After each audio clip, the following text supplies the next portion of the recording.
Indonesia dan krisis keadaban publik. Dalam sebuah video pendek beberapa waktu lalu, terungkap kegelisahan sejumlah warga di negeri ini hingga kaum ekspatriat melihat kondisi Indonesia terkini. Mereka tak mengerti mengapa warga Indonesia yang pernah dikenal memiliki keadaban, akhlak mulia, adat istiadat terpuji, dan budi pekerti luhur menjadi tak berkeadaban.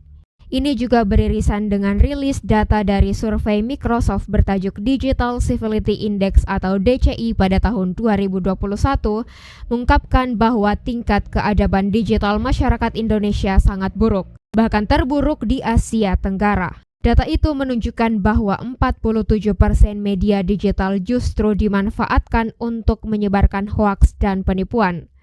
27% untuk ujaran kebencian dan 13% digunakan untuk diskriminasi. Profesor Abdul A'la dalam sebuah tulisannya di harian Kompas bertajuk Memudarnya Keadaban Publik pada tahun 2017 menengarai bahwa hujatan, hinaan, makian, bahkan ancaman demikian mudah ditemui di sembarang tempat pada ranah publik di sejumlah wilayah negeri tercinta ini. Di media sosial, banyak orang, bahkan sebagian di antara mereka dari kalangan yang mengenyam pendidikan tinggi, mengunggah foto, karikatur, ungkapan, atau lainnya yang merepresentasikan atau dapat memicu kebencian dan ketersinggungan.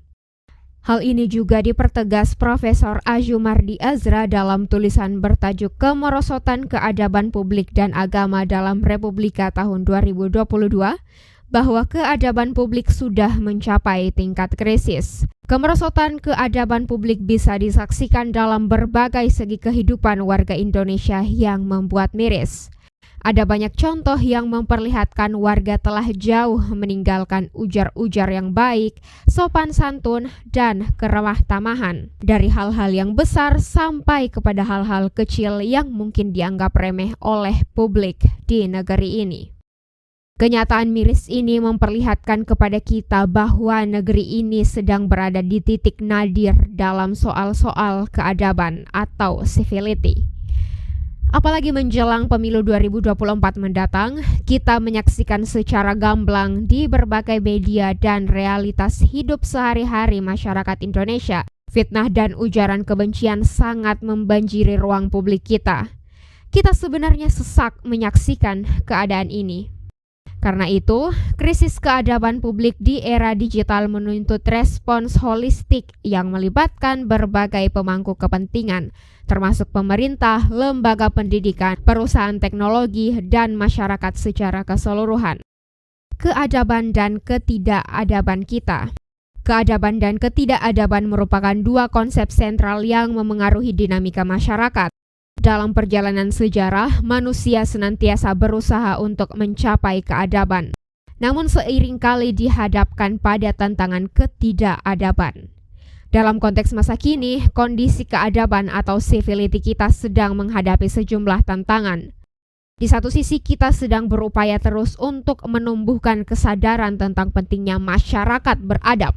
Namun di sisi lain, kita justru mempertontonkan dengan berbagai tindakan kebiadaban di depan mata kita. Masyarakat kita seakan terbawa arus dalam ketidakadaban itu melalui penggunaan berbagai media untuk menyebar sikap perilaku yang tidak beradab. Secara konseptual, keadaban merujuk pada tingkah laku yang sesuai dengan norma-norma moral dan etika.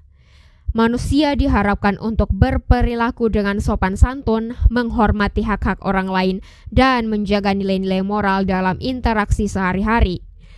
Keadaban mencerminkan kualitas kemanusiaan yang membedakan manusia dari makhluk lain. Ada beberapa faktor penentu tercapainya masyarakat yang beradab, antara lain, pertama, pendidikan. Pendidikan memainkan peran kunci dalam membentuk keadaban seseorang. Melalui pendidikan, individu diberikan pemahaman tentang nilai-nilai moral dan pentingnya etika dalam kehidupan. Kedua, agama. Dalam konteks ini, banyak agama memberikan panduan etika dan moral bagi para penganutnya, menjadi landasan bagi terbentuknya keadaban dalam masyarakat. Dan ketiga, hukum. Sistem hukum yang adil dan berkeadilan dapat menjadi pilar dalam menjaga keadaban masyarakat dengan menggerakkan norma-norma yang telah ditetapkan. Masyarakat yang tidak beradab sesungguhnya dicirikan dengan kondisi masyarakat yang tidak lagi mengedepankan aspek moralitas dan keluhuran budi dalam pola-pola komunikasi kehidupan. Di tengah munculnya peradaban baru berupa peradaban digital, sebagian masyarakat kita justru memanfaatkan media digital untuk menyebarkan ketidaknyamanan hidup. Dalam kurun beberapa waktu belakangan, kita dipertontonkan dengan berbagai informasi yang belum tentu benar atau hoax, permusuhan sosial hingga fitnah. Kondisi ini hanya semakin menegaskan bahwa ada sekelompok masyarakat kita yang tidak menginginkan harmoni sosial di dalam masyarakat kita. Karena itu, dalam menavigasi kehidupan sosial, penting bagi kita untuk merenungkan peran keadaban dan bagaimana kita mengatasi tantangan ketidakadaban. Dengan meningkatkan kesadaran akan nilai-nilai moral, melibatkan diri dalam pendidikan yang beretika, dan mendukung sistem yang adil, kita dapat membentuk masyarakat yang beradab dan harmonis. Dengan demikian, keadaban dan ketidakadaban menjadi panggung tempat manusia mengukir jejak moralitasnya dalam perjalanan kehidupan. Islam dan keadaban. Islam sebagai agama universal tidak hanya membawa dimensi keagamaan, tetapi juga memberikan panduan bagi kehidupan sehari-hari dan pembentukan karakter masyarakat. Islam sebagai agama yang mencakup aspek keagamaan, sosial, dan moral memiliki potensi besar untuk membentuk masyarakat yang beradab. Dalam memahami dan mengimplementasikan ajaran Islam dengan benar, masyarakat Muslim dapat mencapai tingkat keadaban yang tinggi, menciptakan lingkungan yang damai, adil, dan harmonis. Dalam hal ini, pemahaman yang mendalam terhadap nilai-nilai Islam dan implementasinya dalam kehidupan sehari-hari adalah kunci untuk membangun masyarakat yang beradab dan bermartabat. Konsepsi Islam tentang peradaban sesungguhnya berbasis kepada penciptaan manusia sebagai khalifah fi al-ard. Visi besar ini kemudian diimplementasikan dalam bentuk misi utama manusia, yaitu amar ma'ruf nahi mungkar, yaitu melakukan upaya-upaya transformasi dan humanisasi demi terwujudnya masyarakat yang berkeadaban, atau baldatun thayyibah wa rabbun ghafur, yaitu masyarakat yang mengimplementasikan dengan sadar akan nilai-nilai keadaban publik. Sejalan dengan itu, maka penegakan keadaban publik meniscayakan adanya penghormatan terhadap martabat manusia atau human dignity, dalam term Islam disebut karamatul insan. Islam sangat kuat mengajarkan penghormatan terhadap sesama manusia tanpa melihat jenis kelamin biologis, jenis kelamin sosial atau gender, ras, suku bangsa, dan berbagai ikatan primordial lain. Karena itu, ajaran Islam dapat dilihat dari dua aspek. Ajaran tentang ketuhanan dan kemanusiaan. Yang pertama berisi seperangkat kewajiban manusia kepada Tuhan, sementara yang terakhir berisi seperangkat tuntunan yang mengatur hubungan antara manusia dan hubungan manusia dengan alam sekitarnya. Keadaban publik dengan demikian tidak hanya menjadi milik umat Islam. Berbagai bangsa di dunia juga mewariskan peradaban besar yang dibangun di atas sikap keadaban sosial yang kuat. Mulia bahkan mengungkapkan, negara-negara maju biasanya bukan hanya terlihat dari kemajuan ekonomi dan perdagangan serta sains dan teknologinya, melainkan juga tergambar pada kondisi keadaan publik masyarakatnya. Contoh, negara-negara di Eropa Utara lebih banyak mengungkapkan soal kebersihan lingkungan, penegakan hukum dan HAM, budaya antre, toleran, empati, solidaritas, dan pelayanan publik yang memanusiakan warganya.